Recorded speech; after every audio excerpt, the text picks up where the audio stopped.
আসসালামু আলাইকুম। আশা করি সবাই ভালো আছেন। এখানে আমি 2 পাউন্ডের একটা কেক ডেকোরেশন করছি। কেকটা ছিল চকলেট ফ্লেভারের। কেকটা বেশ উঁচু হাইটের ছিল। 6 ইঞ্চি সাইজের দুটি আলাদা কেক মোল্ডে আমি কেকটা বেক করে নিয়েছিলাম। আমার কাছে উঁচু হাইটের কেকগুলো ডেকোরেশন করার পর অনেক বেশি ভালো লাগে।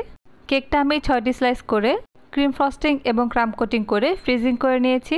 এবার আমি কেকটার ফাইনাল ডেকোরেশন করব। প্রথমেই আমি কেকের উপরের অংশে ক্রিম লাগিয়ে নিয়েছি।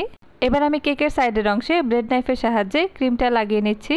সম্পূর্ণ কেকটাতে ক্রিম লাগিয়ে নেওয়া হয়ে গেলে আমি এবার যতটুকু সম্ভব ক্রিমটা স্মুথ ফিনিশিং করে নেব। কেকের উপরের অংশের ক্রিমটা আমি মোটামুটিভাবে শার্প করে নেওয়ার চেষ্টা করছি। কেকের সাইডের অংশের ক্রিমটা স্মুথ ফিনিশিং করে নেওয়ার জন্য আমি একটি স্ক্র্যাপার ব্যবহার করছি। স্ক্র্যাপারের সাহায্যে যতটুকু সম্ভব আমি কেকের সাইডের অংশের ক্রিমটা স্মুথ ফিনিশিং করে নিয়েছি।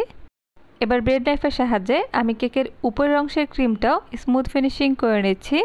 কেকের উপরে কোণায় জমে থাকা ক্রিমগুলো ব্রেড নাইফ দিয়ে হালকা হাতে সমান করে নিয়েছি। এবার আস্তে আস্তে কেকের উপরের অংশটা যতটুকু সম্ভব স্মুথ করে নিচ্ছি। একটু সময় নিয়ে ধৈর্য সহকারে কাজ করলেই ক্রিম ফিনিশিংটা খুব সুন্দরভাবে করে নেওয়া যায়। কেকের সাইডের অংশে চকলেট পেস্ট দিয়ে তৈরিকৃত একটা অংশ লাগিয়ে নিচ্ছি। এটা আমি ডার্ক চকলেট পেস্ট দিয়ে তৈরি করেছি। আমি খুব হালকা হাতে এই অংশটা লাগিয়ে নিচ্ছিলাম যেন ক্রিমটা কোনোভাবে নষ্ট হয়ে না যায়। ব্ল্যাক কালারের এই অংশটা লাগিয়ে নেওয়া হয়ে গেলে আমি ফন্ডেন্ট স্মুথার দিয়ে এই অংশটা স্মুথ করে নেওয়ার চেষ্টা করছি। চকলেট পেস্টের এক্সট্রা অংশটা আমি কেটে সরিয়ে নিচ্ছি। কেটে নেওয়া হয়ে গেলে আমি এবার সিলভার লিফ লাগিয়ে নেব। চকলেট পেস্টের ঠিক উপরের অংশে আমি এই সিলভার লিফটা লাগিয়ে নিচ্ছি। আপু কেকের যে রেফারেন্স পিকচারটা দিয়েছিলেন সেটা আমাদেরই একটা কেক ছিল, তবে সেই কেকটা গোল্ডেন লিফ দিয়ে ডেকোরেশন করা ছিল।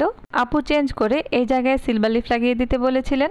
এই কেকটা 2020-21 সালের দিকে বেশ পপুলার একটা কেক ছিল। যারা আমার ইউটিউব চ্যানেলটি ফলো করেন তারা হয়তো আমার চ্যানেলে এই কেকের ভিডিওটি অনেক আগেই দেখেছেন। আমি কখনো ভাবিনি এত বছর পর এই কেকটা করার আবার সুযোগ পাবো। আস্তে আস্তে অল্প অল্প করে আমি পুরোটা অংশে সিলভার লিফটা লাগিয়ে নিয়েছি। আমি ডার্ক চকলেট দিয়ে কিছু চকলেটের বল তৈরি করে রেখেছিলাম। এই চকলেটের বলগুলো আমি এবার কেকের উপরের অংশে লাগিয়ে নিচ্ছি। এক একটা করে চকলেটের বল দিয়ে আমি মেল্টেড ডার্ক চকলেট দিয়ে চকলেটের বলগুলো খুব ভালোভাবে লাগিয়ে নিচ্ছি যেন কেকটা ডেলিভারি দেওয়ার সময় কোনোভাবে পড়ে গিয়ে নষ্ট হয়ে না যায়। তবে দুর্ভাগ্যবশত ডেলিভারি দেওয়ার সময় যেহেতু এখন অনেক গরম, যার কারণে কেকের উপরের অংশের বলগুলো অনেকটা মেল্ট হয়ে গিয়েছিল। কেকটা হাতে পাওয়ার পর আপু একটু মন খারাপ করেছিলেন, কিন্তু আপুটা খুবই আন্তরিক, উনি ব্যাপারটা বুঝতে পেরেছিলেন। আপু কেকটা হাতে পাওয়ার পর আমাদের ছবি পাঠিয়েছিলেন। কেকটা দেখে আমারই খুব মন খারাপ হয়েছিল।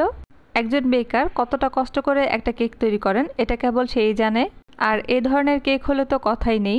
অনেক অনেক সময় নিয়ে আমি চকলেটের বলগুলো তৈরি করেছিলাম। কেকটা দেখে খারাপ লাগার পরও আমার তেমন কিছুই করা ছিল না, কারণ আপুর লোকেশন আমার লোকেশন থেকে একটু দূরে ছিল। কাছে হলে আমি অবশ্যই এক্সট্রা কিছু চকলেটের বল বানিয়ে পাঠিয়ে দিতাম, তবে লোকেশন দূরে হওয়ার কারণে আমি আর কিছুই করতে পারিনি। আমি সবগুলো চকলেটের বল কেকের উপর সেট করে দিয়েছি, সাথে কিছু নন এডিবল সিলভার বলও অ্যাড করে দিয়েছি।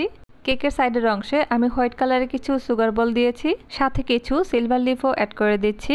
আমি চকলেটের বলগুলোতেও সিলভার লিফ অ্যাড করেছি। এই হলো আমাদের কেকের ফাইনাল লুক। কমেন্টের মাধ্যমে জানাতে পারেন কেকটি আপনাদের কাছে কেমন লেগেছে। সবাই অনেক বেশি ভালো থাকবেন, সুস্থ থাকবেন। আল্লাহ হাফেজ।